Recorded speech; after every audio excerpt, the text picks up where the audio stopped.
अस्सलामुअलैकुम दोस्तों, क्या हाल चाल। करेंसी रेट्स के मतलब इन्फॉर्मेशन शेयर करेंगे जी आपसे। आज 25 जून 2024 और मंगल का दिन है। काफ़ी ज़्यादा गर्मी है, गर्मी से थोड़ा जो है एहतियात किया करें, बचा करें, अल्लाह ताला खैर फरमाए। तो ओमानी रियाल के रेट में थोड़ा इजाफा हुआ है। पिछले कई महीने जो है वो 16-17 पे ही बैंक टू बैंक रेट था। अभी आज बैंक मस्कत वो 720 दे रहा है और एक्सचेंज में जो है ओपनली वो 723-24 मिल रहा है। बाकी कहीं पे ज़्यादा भी हो सकता है, कभी कम भी।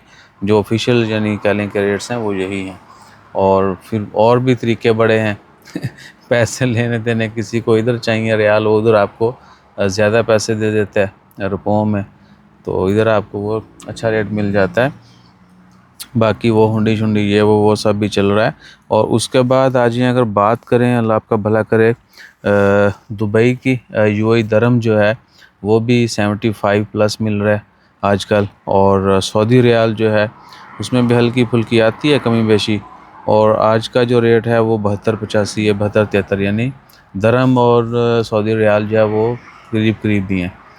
सो बाकी ये हैं ऑफिशियल वो रेट जो बैंक टू बैंक आपको मिलते हैं।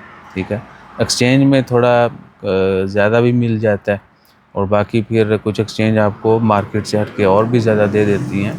बहरहाल पैसे सेंड करें तो रेट वेट चेक कर लिया करें, बैंक के भी एक्सचेंज के भी। फिर जहाँ से आपको ईजी हो, जो भी आपके लिए कन्वीनियंट हो, जहाँ पर ज़्यादा फ़ायदा मिले उस सोर्स से आप सेंड किया करें। ये नहीं कि अंधाधुंध एक ही चीज़ से और एक ही एक्सचेंज से लोग करते रहते हैं। नहीं, आप बाकियों को भी चेक करें, जहाँ हो सकता है आपने बेशक थोड़े करने, ज़्यादा पैसे करने। इधर तो आपको माइनर सा डिफरेंस लगेगा, लेकिन उधर रुपयों में काफ़ी इजाफा हो जाता है, उधर रोटियाँ दाद बच जाती है। ठीक है ना, अपना ख्याल रखिए, दुआ में याद रखिए। जज़ाकल्लाह, अल्लाह हाफ़िज़।